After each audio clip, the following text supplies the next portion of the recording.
Pakua stand থেকে কিছুটা এগিয়ে, পাকুয়া পুলিশ ফাঁড়ি থেকে কিছুটা এগিয়ে স্টাইল বাজারের জাস্ট পেছনে অপোজিট সাইডে ছোট্ট একটা রেস্টুরেন্ট।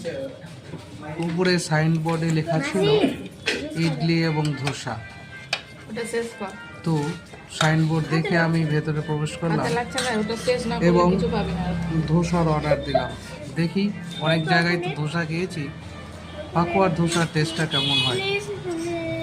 দিলাম ধোসার অর্ডার।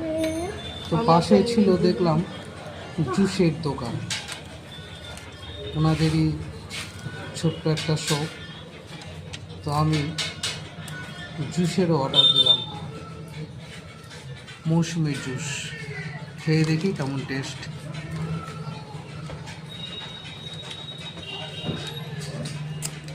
অমায়িক। তোমরা যদি সময় পাও তো চলে এসো পাকুয়া স্ট্যান্ডে ছোট্ট ধোসার দোকানে।